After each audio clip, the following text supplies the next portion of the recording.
आजच्या या अनोख्या आणि आगळ्या वेगळ्या कार्यक्रमानिमित्त व्यासपीठावर उपस्थित असलेले आपल्या राज्याचे उपमुख्यमंत्री अजितदादा आहेत, पर्यावरण मंत्री आहेत आणि सर्वच मान्यवर, म्हणजे त्याच्यात रश्मी पण आली,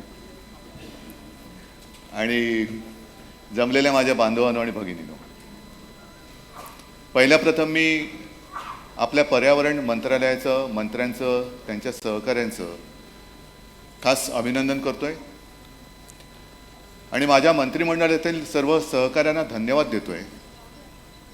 कारण हे एकट्या दुकट्याचं काम नाही. ज्या वेळेला सर्व टीम, सर्व आपल्या सहकाऱ्यांनी ठरवलं की आपल्याला हे उद्दिष्ट गाठायचं, हे काम करायचं आहे, तर आणि तरच आपण त्याच्यात यशस्वी होऊ शकतो. आणि मला आनंद आहे की आपण सगळे एक कुटुंबीय आहोत. मग याच्यामध्ये पारितोषिक विजेते आपले अधिकारी आहेत, ग्रामस्थ आहेत, सगळ्याच, म्हणजे खालपासून वरपर्यंत. जसं एखादं झाड बहरतं, झाड नुसतं डोलारा नाही उभारत, त्याची पाळं मुळं सुद्धा खोल जावी लागतात. त्या पानं किंवा मुळांना जर योग्य पोषण नसेल तर झाड वाढणार नाही आणि डवरणार नाही. आणि म्हणून अगदी तळागाळापासून वरपर्यंत ज्यांनी या योजनेसाठी, कार्यक्रमासाठी परिश्रम घेतलेत, त्यांना सगळ्यांना मी मनपूर्वक धन्यवाद देतोय. ही पारितोषिकं जी दिली गेली आहेत ती केवळ एकट्या दुकट्यासाठी नव्हे, किंवा आत्तापर्यंत तुम्ही जे काय काम केलं हे एक प्रासंगिक काम म्हणून नव्हे, तर एक आपण लक्षात घेतलं पाहिजे की हे जे आपण काम करतो आहोत त्याची फळं कदाचित आजच्याच आपल्याला दिसणार नाहीत, मिळणार नाहीत, पण हे आपण पुढच्या पिढ्यांसाठी करतो आहोत. कारण गेले काही वर्ष आपण एक वेगळ्याच विकासाचा ध्यास घेतलेला आहे. आता अचानक आपल्याला पंचमहाभूतं आठवायला लागलेली आहेत. पंचमहाभूतं आता आठवण झाली राजूजी. का तर इतके वर्ष आपल्या मानगुटीवरती विकासाचं भूत एक बसलं होतं. विकासाचं भूत, विकास विकास विकास विकास झाला पाहिजे, झालाच पाहिजे. विकासाच्या आड कोणी येण्याची आवश्यकता नाहीच आहे. विकासाच्या आड कोणी येणार पण नाही आहे. मी मागे सुद्धा म्हटलं होतं, म्हणजे जेव्हा आदित्यने मला सांगितलं की बाबा उद्या आपला कार्यक्रम आहे, म्हटलं अरे गेल्या वर्षी पण मी तेच बोललो होतो, त्याच्याही गेल्यावर तेच वर्षी, यावर्षी पुन्हा तेच काय बोलू. पण काही काही गोष्टी अशा असतात की त्या वारंवार सांगण्याची आवश्यकता काही वेळेला येते. म्हणजे आपल्याला मोठे रस्ते पाहिजेत, गुळगुळीत रस्ते पाहिजेत, मग मध्ये झाडं बिडं असतील नसतील ती कापून टाकायची आणि रस्ता बनवा, एखादं प्रोजेक्ट उभं करायचं. जाऊ दे ना, जंगल वगैरे असेल नसेल, आपल्याला काय, आपल्याला काम करायचं. मग मी म्हणतो विकास तुम्ही नेमका कशासाठी करता. की नाही, माझ्याकडे पूर्वी रस्ता नव्हता आणि हॉस्पिटलही नव्हतं, पण आता मला रस्ता आल्यानंतर हॉस्पिटलची गरज लागली. हा विकास नाही होऊ शकत. हॉस्पिटल असायला पाहिजे, जरूर असायला पाहिजे, पण जलद गतीने रस्ता आपल्याला जर का तो हॉस्पिटलमध्ये घेऊन जात असेल तर मग हा विकास कोणता. आता आपण एक गोष्ट विसरून गेलेलो आहोत की ज्या निसर्गाबद्दल आपण थोडेसे एक दुर्लक्ष करत होतो. म्हणजे निसर्ग काय आहे, झाड आहे. आत्तासुद्धा प्रत्येकाने जर का आठवलं तर तुमच्या आठवणीमध्ये तुमच्या घराच्या आजूबाजूचं कुठलं ना कुठलं तरी झाड हे तुमच्या लक्षात असेल. आज आहे का ते झाड, नुसत्या आठवणी राहिल्या. म्हणजे मला आठवते आणि अनेकदा मी सांगितलेलं आहे की मातोश्रीमध्ये आम्ही जेव्हा राहायला गेलो 1966 साली, तेव्हा चौफेर खाडी पसरली होती, मँग्रोव्ज तीव्रच तीव्र. आता मँग्रोव्ज वाचवण्यासाठी कायदे आणि ते वाचवण्यासाठी, रक्षण करण्यासाठी वेगळी आपल्याला टीम करावी लागते. पूर्वी संपूर्ण चौफेर पसरलेलं मँग्रोव्ज होतं, काहीच नव्हतं. मग तिकडे सगळे टॉवर्स आले. बरं, मध्ये लॉकडाऊन जो काय झाला, त्या लॉकडाऊनने आपल्याला एक गोष्ट शिकवलेली आहे. आता लॉकडाऊन गेला, मी पण मास्क बोलताना काढला आहे, आता परत मास्क लावण्याची वेळ येते की काय, किंवा ती तशी आलेली आहे. कशामुळे होतं सगळं. पण लॉकडाऊन झाल्यानंतर आपण मुंबईमध्ये सुद्धा काही पक्षी रस्त्यावरती बघायला लागलो, मोर रस्त्यावरती यायला लागले. मध्ये एक तर मी फोटो पाहिला आणि मला वाटतं तुमच्या ABP माझाने पण दाखवलं असेल, पंजाबमधून हिमालय दिसत होता. मी गच्चीत जाऊन निदान कळसुबाई तरी दिसते की नाही बघत होतो. नाही, हिमालय खूप लांब आहे, म्हणजे कळसुबाई तरी दिसेल का. पण गच्चीत जायचो, दादा बाजूला नुसते हे टॉवर नवीन आले आहेत. अरे ती बिल्डिंग बघितली, ते नरिमन पॉईंटची ती बिल्डिंग आहे. ती बिल्डिंग बघितली, ती ताडदेवची ती बिल्डिंग आहे. म्हणजे हे आमच्या मुंबईचं सगळं विहंगम दृश्य आहे. प्रत्येक गरजा आहेत, पण ह्या सगळ्या गरजा आपण भागवत असताना आणखीन एक गोष्ट, जशी मी तुम्हाला सांगितली की तुमच्या लहानपणीचं कुठलं तरी एक झाड तुम्हाला आठवत असेल. आणखीन एक गोष्ट ती म्हणजे पूर्वी एक संस्कार होता आपल्या घराच्या समोर तुळशी वृंदावनं होती. तुळशी वृंदावनं म्हणजे तुळशीचे गुणधर्म काय असतील नसतील, पण निदान त्या निमित्ताने त्या झाडाची पूजा केली जायची. वटपौर्णिमा, आता वट आहे, पौर्णिमा आहे की नाही कल्पना नाही, पण वटपौर्णिमा म्हणजे ते त्याच्या मागे सुद्धा ती आख्यायिका. आपल्याला काय होतं, काही वेळेला धार्मिक गोष्टी ह्यांचं एक त्यांचं महत्त्व पटवून दिल्यानंतर ते आपण पाळायला लागतो. पण वडाची जपणूक केली पाहिजे. झाडापासून आपल्याला ऑक्सिजन मिळतं. असं दुसरं कोणती सृष्टीमध्ये असं मला नाही वाटत की त्याच्यापासून कार्बन डायऑक्साईड घेऊन ऑक्सिजन देत असेल. आता ज्याला प्राणवायू म्हणतो, तुम्हाला सगळ्यांना कल्पना आहे, या सगळ्या गेल्या 2 वर्षातल्या आठवणी आहेत. कोविडच्या 2ऱ्या-3ऱ्या लाटेमध्ये प्राणवायू म्हणजे काय, त्याला प्राणवायू का म्हणतात हे आपल्याला नेमकं कळलं. ऑक्सिजनची गरज.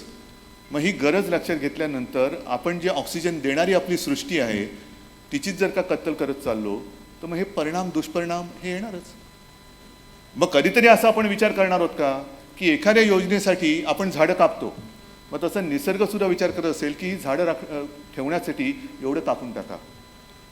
आज सुद्धा मला वाईट काय वाटतं की काल परवाकडेच एक बातमी वाचली आहे. आता आपण काय करतो, दोन्ही बाजूने बोलतो. एका बाजूने म्हणतोय की पर्यावरणाचं रक्षण झालं पाहिजे, पर्यावरण जिथे वाचवत असतो तिकडे विकास झाला पाहिजे.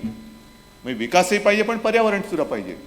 पण पर्यावरणाचा विकास करताना ज्या ज्या काही गोष्टी अपेक्षित आहेत, म्हणजे झाडं वाढली पाहिजेत, पशुपक्षी वाढले पाहिजेत, तर मध्ये मी बातमी आता 2 दिवसापूर्वी वाचली की वाघांचा बंदोबस्त करायला तर आम्ही जंगल जाळून टाकू.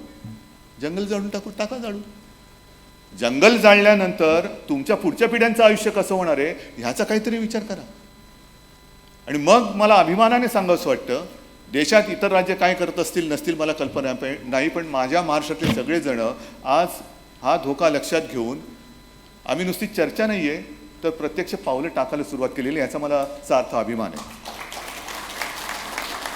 मुंबई हे आपलं आर्थिक केंद्र आहे, जरूर आहे, देशाची आर्थिक राजधानी म्हणण्यापेक्षा आर्थिक केंद्र आहे. पण म्हणजे काय, नुसतं सिमेंटचं जंगल करायचं का? तर इथे सुद्धा जे आपण आरेचं जंगल केलं, 800 एकरच्या आसपास जंगल राखीव केलं, नवीन नवीन बिल्डिंग्स होत आहेत, होऊ द्या. पण आपलं वैभव जे आहे, म्हणजे जगाच्या पाठीवरती असं दुसरं कोणतंही शहर नाही ज्या शहरामध्ये जंगल आहे आणि त्या जंगलामध्ये वाईल्ड लाईफ आहे. जगात कोणतंच नाही असं. जंगलं आहेत पण तिकडे पशुपक्षी नाही आहेत. आणि हे पशुपक्षी राजूजी आपल्याला सगळ्यांना माहिती आहे, हे सोडलेले नाही आहेत, हे निसर्गाने दिलेले आहेत. गुहा आहेत तिकडे, प्राचीनकालीन ते गुंफा आहेत. आपल्याला काय नाही आहे. आपल्याकडे आपण फक्त काय केलेलं आहे की जिथे जिथे जागा मिळेल तिकडे आपण आपली सोय बघत गेलेलो आहोत. म्हणजे समुद्रकिनारा छान दिसला की समुद्रकिनारी घर पाहिजे, एखादा चांगला डोंगर दिसला की आम्हाला हिल स्टेशन पाहिजे. एवढंच नाही तर आता गेल्या वर्षापर्यंत, यावर्षी मी तर प्रार्थना करतोय की असं आखरीत कुठे घडू नये, कारण अजून पाऊस सुरू झालेला नाही आहे. एक अनुमान, आपण अनुमानाखेरीज दुसरं काही करू शकत नाही की यंदा पावसाळा लवकर येणार आणि पावसाळा 99% समाधानकारक असेल. आपण सुखावतो, पण हा 99% जो असतो तो आता ते IPL सारखं व्हायला लागलेले. एका एवढ्या ओव्हरमध्ये एवढ्या रन्स करायचे आहेत. तो पाऊस असा पडतो की गेल्या कित्येक वर्षातला विक्रम मोडला. म्हणजे आपल्या किती आपण त्याच्यासाठी तयारी केली तरी ती त्रुटी जी आहे किंवा तोकडेपण जो आहे तो भरून नाही काढू शकत. पाऊस असा कोसळतो की वर्षभरातला पाऊस एका दिवसात काही तासामध्ये पडतो. हे सगळं विचित्र होऊन गेलेलं आहे. आणि जे मी तुम्हाला सांगत होतो की आपण कुठे कुठे घरं केली आहेत, दरडीवरती घरं केलेली आहेत. आता मग कधीतरी बातमी येते की दरड कोसळली आणि त्याच्यामध्ये एवढे घरं ही मृत्युमुखी पडली. गेल्या वर्षी सुद्धा ते तळेगावचा एक अपघात घडला. मी गेलो होतो तिकडे आणि अक्षरशः सांगतो, ती जी तिथे वाचलेली माणसं होती ती मला सांगत होती की साहेब, म्हटलं काय रे, तुला आम्ही बघितलं, आमची घरं, आमचे नातेवाईक त्या ढिगाऱ्याखाली जाताना बघितले म्हणे. म्हटलं काय झालं? नाही, रात्री आवाज यायला लागला आणि आम्ही सगळे बाहेर आलो. काही जण या दिशेला पळालो, काही जण या दिशेला पळाले आणि आमच्या लक्षात आलं की वरनं दरड कोसळती ती त्या बाजूला जाते. आम्ही आक्रोश करून त्यांना सांगतो इकडे या, इकडे या, इकडे. आपण अजिबात एक क्षणसुद्धा आम्हाला मिळालं नाही. आमच्या डोळ्यादेखत ती दरड आमच्या कुटुंबियांवरती आणि घरादारावरती पडली. म्हणजे आपण खणत खणत खणत खणत हे चाललेलो आहोत. ही चर्चा आणि हे जे काय आजची पारितोषिकं आहेत, हा एक प्रयत्न आहे. जसं गेल्या अनेक वर्षाचा आपण जे काय मी म्हणेन पाप करून ठेवलेलं आहे विकासाच्या नावाखाली, त्याची भरपाई ही केवळ एका वर्षात होणार नाही, पुढची काही वर्ष नव्हे तर तो एक संस्कार लावून घ्यावा लागेल की जो पूर्वी होता की झाडांची पूजा करणं, मग वटपौर्णिमा असेल, नागपंचमी असेल, काही ना काहीतरी त्याच्यामागे शास्त्र होतं, जे शास्त्र आपण विसरून गेलो आहे. मुळामध्ये आपण आपल्याला आणि निसर्गाला वेगळे समजायला लागलेलो आहोत. निसर्ग म्हणजे काय, आपण त्याच्यात आहोत की नाही, हाच विषय आपण सोडून दिलेला आहे. आपण जोपर्यंत त्याच्याशी एकरूप होत नाही, म्हणजे मागे लहान असताना तुमच्यापैकी सुद्धा काही लोकांनी फॅन्टम मॅगझिन बघत असाल, ते साप्ताहिक यायचं ना फॅन्टम, बरोबर ना, लेमय हो बोलतात, कारण बरोबर आहे, कारण त्याच्यामध्ये आदिवासी होते आणि ते जंगल खात्यात असल्यामुळे तेव्हापासूनची आवड दिसते तुम्हाला. तर त्याच्यात एक ते होतं बघा फॅन्टम, आणि मग त्याचा तो एक गुरण, आणि मग त्याच्यात ते आदिवासी जमिनीला कान लावून ऐकायचे आणि मग पुढे काय होणार हे त्यांना कळायचं, काही अंतरावरती काय आहे हे जमिनीला कान लावून ऐकायला लागलो. आपण आता बहिरे होऊन गेलेलो आहोत. जमीन काय बोलते आपल्याला माहितीच नाही, कारण एवढे कर्कश सगळे ते भोंगे वेगळे, पण हॉर्न्स येत आहेत, आणखीन काय येत आहे. मी वेगळं काय बोललो, मी भोंग्यासारखं भोंगा बोललो. तर हॉर्न वाजतायत, सगळा आरडाओरडा होतोय, कोलाहल होतोय. त्याच्यामध्ये आता ती नवीन टी व्हीवरची जाहिरात केलेली आहे, ते कानामध्ये बोंडकं घालून बसायचे आणि गाणी ऐकत बसा, म्हणजे समोर जगात काय चाललं याच्याशी तुमचा काही संबंध नाही. याच्यामध्ये निसर्गाची हाक म्हणतोय आपण त्याला, निसर्ग काय बोलतोय आपल्याशी, काय मागतोय, तो काय सावधगिरीचे इशारे देतोय, आपलं दुर्लक्ष होत चाललेलं आहे. आणि म्हणून आपण जो एक नवीन कन्सेप्ट आणलेला आहे शाश्वत विकास, तो फार महत्त्वाचा आहे. म्हणजे दूरगामी परिणाम याचा काय होणार, म्हणजे आम्हाला धरणं पाहिजे, जलाशय पाहिजे, सगळं पाहिजे, पण हे सगळं आहे ते टिकवून पुढे नेतो त्याला वैभव म्हणतात. आहे ते घालून उगाच काहीतरी कमवतो हे वैभव मी मानायला तयार नाही आहे, अजिबात नाही.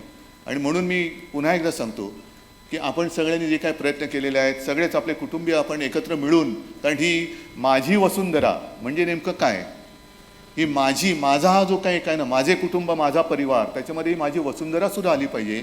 आणि तिचीसुद्धा जपणूक, ज्याला आपण मदर अर्थ म्हणतो, ती आपल्याला जपत असते, तिला जपण्याचं काम हे आपल्याला करायला पाहिजे. आणि त्यासाठी खरंच मनापासून मी आपल्या सगळ्यांचं अभिनंदन करतो की थोडंसं उशिरा का होईना पण आपल्याला जाग आलेली आहे. आता ही आलेली जाग ही अशीच केवळ आपल्यापुरती न ठेवता पुढच्या पिढ्यांमध्ये सुद्धा आपल्याला न्यायची आहे. आणि त्याच्यासाठी आपण जे कष्ट करत आहात त्या कष्टाला सरकार म्हणून जे जे काही करता येणं शक्य असेल ते आम्ही केल्याशिवाय राहणार नाही, एवढंच एक वचन देतो. पुन्हा एकदा सगळ्यांना शुभेच्छा देतो. जय हिंद, जय महाराष्ट्र. एबीपी माझा, उघडा डोळे बघा नीट.